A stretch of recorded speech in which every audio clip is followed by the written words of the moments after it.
Movie के शुरू में हम लीजा और वेड नाम के कपल को देखते हैं। ये दोनों अमेरिकन थे और साथ में ऑस्ट्रेलिया के ट्रिप पर घूमने के लिए आए थे। यहाँ पर वेड लीजा को शादी के लिए प्रपोज करता है, लेकिन लीजा ये कहते हुए उसे साफ मना कर देती है कि मुझे अभी अपने करियर पर ध्यान देना है। वो वेड से कहती है कि मुझे इसके लिए थोड़ा वक्त चाहिए। अब लीजा के इनकार करने की वजह से वेड थोड़ा अपसेट हो गया था और अब लीजा के लिए उसका बिहेवियर भी बदल चुका था। दरअसल वो लीजा से बहुत प्यार करता था और उसने कभी नहीं सोचा था कि लीजा उसे इतनी आसानी से मना कर देगी। अब क्योंकि वेड लीजा के साथ ट्रिप पर आ चुका था, इसलिए वो उसके साथ अपनी ट्रिप को जारी रखता है। इसके बाद ये एक कार रेंट पर लेते हैं और अपने सफर पर निकल पड़ते हैं। पूरे रास्ते वेड बहुत ज्यादा दुखी नजर आ रहा था और वो लीजा से बात भी नहीं करता और चुपचाप ड्राइव करता रहता है। फिर थोड़ी ही देर बाद ये दोनों एक बीच पर पहुंचते हैं, जहां पर लीजा वेड को अपसेट देख कर के कहती है कि क्यों ना हम सारी बातों को भुलाकर यहाँ पर एंजॉय करें। ये सुनकर के वेड का मूड भी थोड़ा अच्छा हो जाता है और फिर ये दोनों समंदर में स्विमिंग करते हुए खूब एंजॉय और मस्ती कर रहे थे।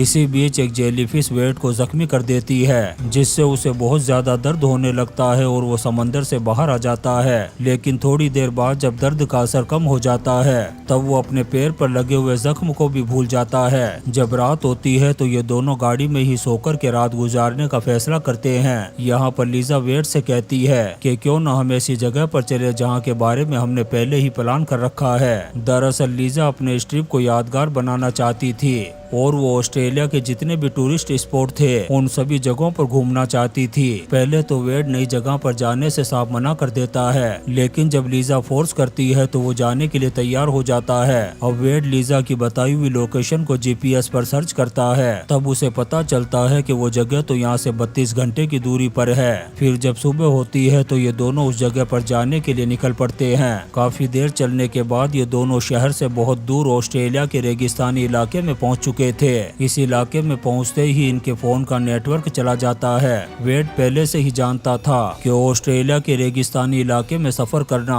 बहुत ही ज्यादा खतरनाक साबित हो सकता है, क्योंकि रेगिस्तानी इलाके में दूर दूर तक किसी इंसान का नामो निशान तक नहीं होता। इसलिए वेड डिसाइड करता है कि वो इस रेगिस्तान में कोई भी शॉर्टकट नहीं लेगा, क्योंकि वीरान और अनजान जगह पर शॉर्टकट लेना बहुत ही ज्यादा खतरनाक साबित हो सकता है। जब रात होती है तो ये दोनों एक मोटेल में रुकते हैं और जैसे ही सुबह होती है ये अपने आगे के सफर के लिए निकल पड़ते हैं। जब ये थोड़ा आगे जाते हैं तभी इनका जीपीएस एक शॉर्टकट रास्ते को शो करने लगता है। अब वेड बहुत ज्यादा थका होने की वजह से इस चीज पर ध्यान नहीं देता और गाड़ी को उसी शॉर्टकट रास्ते पर डाल देता है। थोड़ा आगे जाने पर रास्ता खराब आने लगता है, तभी जीपीएस एक दूसरे रास्ते की तरफ टर्न लेने का शो करता है। इससे वेड समझ जाता है कि वो रास्ता भटक चुके हैं। अब जबकि ये काफी दूर आ चुके थे और अगर वापस जाते तो इनका पूरा दिन खराब हो सकता था। इसलिए वेड और लीजा डिसाइड करते हैं कि वो आगे की तरफ ही चलते रहेंगे। अब कुछ दूर जाने पर जीपीएस फिर से इन्हें यू टर्न लेने का सिग्नल देने लगता है। इससे वेड को लगने लगता है कि शायद जीपीएस में कुछ मिस्टेक हो गई है। अब वेड का मूड तो लीजा के शादी के लिए मना करने की वजह से पहले से ही खराब था और अब जीपीएस भी बार बार गलत सिग्नल दे रहा था। इसलिए वो एक जगह पर गाड़ी को रोकता है और बाहर आ जाता है। यहाँ पर खड़े होकर के वो देखता है तो दूर दूर तक उसे कोई भी पब्लिक स्पॉट नजर नहीं आता और इनकी गाड़ी का फ्यूल भी खत्म होने वाला था। और अब अगर वेड अपनी गाड़ी को सही डायरेक्शन में नहीं ले जाएगा तो इनका फ्यूल खत्म हो जाएगा और ये ऑस्ट्रेलिया के वीरान और विशाल रेगिस्तान में बुरी तरह से फंस जाएंगे, जहां से जिंदा वापस निकलना मुश्किल ही नहीं बल्कि नामुमकिन होगा। अब यहाँ पर वेड डिसाइड करता है कि वो एक ऊंची पहाड़ी पर जाकर के देखेगा ताकि उसे आसपास कोई पब्लिक स्पॉट नजर आ जाए। अब वेड लीजा को साथ लेकर के उस पहाड़ी की तरफ जाने के लिए निकल पड़ता है। जब गाड़ी के पास से उसने उस पहाड़ी को देखा तो वो उसे बहुत नजदीक लग रही थी, लेकिन वो पहाड़ी तो बहुत ज्यादा दूर थी। वहाँ तक पहुँचने में ही शाम हो गई थी। वहाँ से देखने के बाद भी इन्हें कुछ नजर नहीं आता। तब ये वापस अपनी गाड़ी की तरफ जाने का फैसला करते हैं, क्योंकि ऐसे खुले में रात गुजारना बहुत ही ज्यादा खतरनाक था। कोई भी जानवर आकर के इनको अपना डिनर बना सकता था।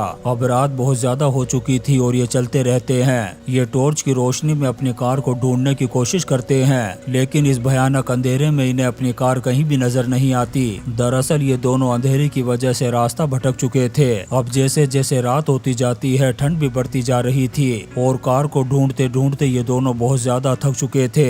इसलिए ये दोनों यहीं पर रुक कर के रात गुजारने का फैसला करते हैं। फिर जब सुबह होती है तो वेड देखता है कि उसके पैर पर जेलीफिश ने जिस जगह पर काटा था, इन्फेक्शन की वजह से वो जख्म बहुत ज्यादा फैल गया था, जिसकी वजह से वेड को बहुत ज्यादा दर्द हो रहा था। लेकिन वो किसी तरह से दर्द को बर्दाश्त करता है और फिर ये दोनों अपनी कार को ढूंढने के लिए यहाँ से चल पड़ते हैं। अब पूरा दिन ऐसे ही ये दोनों कार को ढूंढते रहते हैं, लेकिन इन्हें अपनी कार कहीं भी नजर नहीं आती और फिर से शाम हो जाती है। अब भूख की वजह से इनकी हालत भी खराब हो गई थी, क्योंकि इन्होंने सुबह से कुछ भी नहीं खाया पिया था।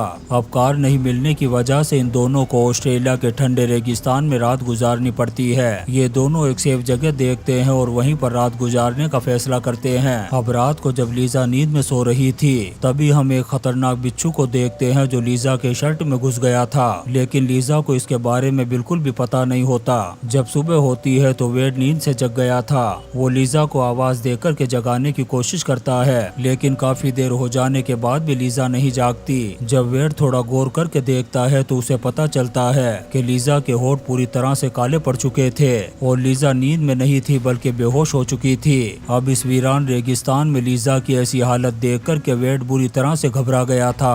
अब वेड के पैर में बहुत ज्यादा दर्द होने के बावजूद भी वो हिम्मत करता है और लीजा को अपने कंधे पर उठा कर के कार को ढूंढने लगता है। अब वो ज्यादा देर तक लीजा को कंधे पर उठा कर के नहीं चल सकता था, क्योंकि उसके पैर का जख्म बहुत बढ़ गया था, जिससे दर्द भी बहुत ज्यादा हो रहा था। साथ ही उसने 2 दिनों से कुछ भी नहीं खाया पिया था, इसलिए वेड भी बेहोश होकर के नीचे गिर जाता है। फिर थोड़ी देर बाद एक प्लेन की आवाज आने पर उसकी आंख खुल गई थी। तब वो अपना शर्ट हिला करके उस प्लेन को मदद के लिए इशारा करने लगता है, लेकिन पायलट वेड को नहीं देख पाता और आगे निकल जाता है। इसके बाद वेड पत्थरों को जमा करता है और खुली जगह पर बड़ी साइज में SOS लिख देता है, ताकि कोई भी प्लेन या हेलीकॉप्टर इधर से गुजरे तो वो इन वर्ड्स को देख करके इनकी मदद करने के लिए आ जाए। अब खाना और पानी नहीं मिलने की वजह से वेड की हालत बहुत ज्यादा खराब हो चुकी थी, इसलिए वो अपना यूरिन पीने के लिए मजबूर हो जाता है, ताकि किसी तरह से वो इस वीरान रेगिस्तान में अपने आप को जिंदा रख सके। इसके बाद वेड अपने यूरिन को जमा करने के लिए कोई चीज ढूंढने लगता है। साथ ही वो एक लकड़ी से निशान भी बनाता जाता है, ताकि वो दोबारा से न भटक जाए। वेड के जाने के बाद लीजा को भी होश आ गया था, लेकिन तभी उसे पता चलता है कि उस बिच्छू के काटने की वजह से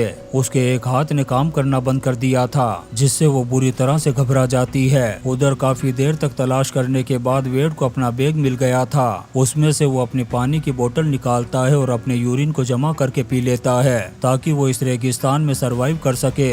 उधर लीजा को वेड कहीं नजर नहीं आता, तो वो आवाज लगा करके उसे बुलाने की कोशिश करती है, लेकिन 2 दिन से भूखी और प्यासी होने की वजह से उसकी भी आवाज नहीं निकल रही थी। तभी अचानक से लीजा को एक भेड़िए की आवाज सुनाई देती है, जिससे घबरा कर के वो उस जगह को छोड़ देती है और दूर चली जाती है। अब वेड को वापस उस जगह पर आते आते रात हो चुकी थी, लेकिन जब वो उस जगह पर लीजा को नहीं देखता है तो घबरा जाता है। अब वो जोर जोर से लीजा लीजा पुकार करके उसे आवाज लगाता है। अभी लीजा भी ज्यादा दूर नहीं गई थी, इसलिए वो वेड की आवाज को सुन लेती है, लेकिन अंधेरा होने की वजह से उसे समझ में नहीं आ रहा था कि वेड की आवाज किस तरफ से आ रही है। अब ये दोनों एक दूसरे को आवाज लगा कर के ढूंढने की कोशिश करते हैं, लेकिन अंधेरा बहुत ज्यादा होने की वजह से ये एक दूसरे को नहीं ढूंढ पाते और थक कर के वहीं पर सो जाते हैं। फिर जब सुबह लीजा की आंख खुलती है तो उसकी हालत पहले से भी बहुत ज्यादा खराब हो चुकी थी, क्योंकि 3 दिन हो चुके थे उसने कुछ भी खाया पिया नहीं था। अब वो इस रेगिस्तान में अपने लिए कुछ खाने की चीजें ढूंढती है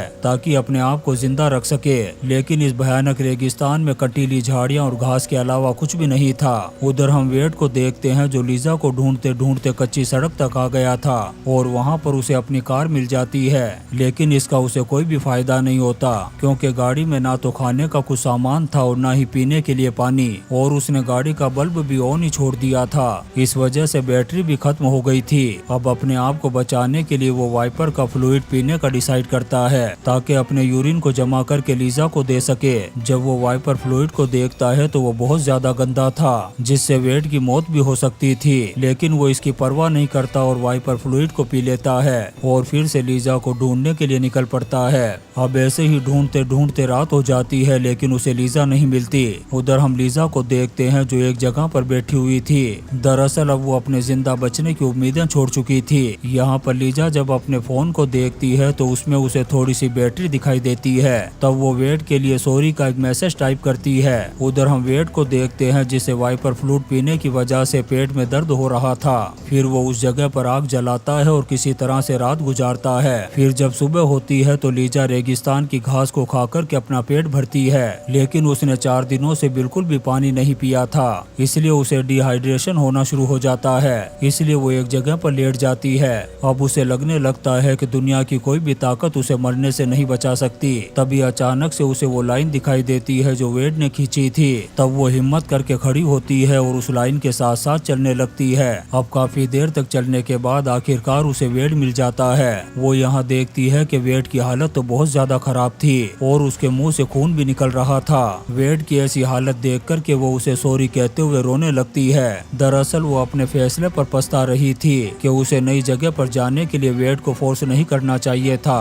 लीजा को रोता हुआ देख कर के वेड उसे हिम्मत दिलाते हुए कहता है कि प्लीज तुम मत रो, हम यहाँ से जिंदा वापस जाएंगे। इसके बाद वेड लीजा को अपना यूरिन देता है जो उसने बोतल में कलेक्ट किया था। कुछ देर बाद लीजा ये देख कर के घबरा जाती है कि वेड की मौत हो चुकी थी। अब वो इस वीरान और विशाल रेगिस्तान में अकेली हो चुकी थी। वो पूरा दिन वेड की डेड बॉडी के पास बैठ कर के रोती रहती है। फिर अगली सुबह वो हिम्मत करती है और चलते चलते अपनी कार तक पहुंच जाती है। कार में बैठने के बाद वो सबसे पहले वेड की एंगेजमेंट रिंग पहनती है, क्योंकि उसे पता चल चुका था कि वेड उसे अपनी जान से भी ज्यादा प्यार करता था। तभी वो एक खतरनाक सांप को देखती है जो उसकी कार में घुस गया था। लीजा उसे देख कर के साइलेंट मोड पर चुपचाप बैठ जाती है। वो सांप लीजा की बॉडी से होकर के जब नीचे उतरता है तो लीजा जल्दी से गाड़ी से बाहर निकल जाती है। इसके बाद लीजा अपने सेल फोन में वेड के साथ के फोटो को देखती है और ऐसे ही एक और रात गुजर गई थी। फिर जब सुबह होती है तो लीजा देखती है कि वेड उसे पानी पिला रहा है। दरअसल ये उसका एक वहम था, क्योंकि वो वेड नहीं बल्कि रेंजर थे जो वेड के लिखे हुए SOS को देख कर के यहाँ पर आए थे। इसके बाद लीजा को रेस्क्यू कर लिया जाता है और वेड की डेड बॉडी को अमेरिका भेज दिया गया था, जहाँ पर पोस्टमार्टम में पता चलता है कि वेड की मौत किडनी फेल होने से हुई थी। और वहीं लीजा ने अब एक नर्सिंग स्कूल को ज्वाइन कर लिया था और इसी सीन के साथ ये शानदार मूवी आउटब्रेक खत्म हो जाती है। दोस्तों, हम आपके लिए ऐसी ही इंटरेस्टिंग मूवीज एक्सप्लेन करते रहेंगे, तो आप चैनल को सब्सक्राइब जरूर करें और लाइक और कमेंट्स भी करें। Thank you.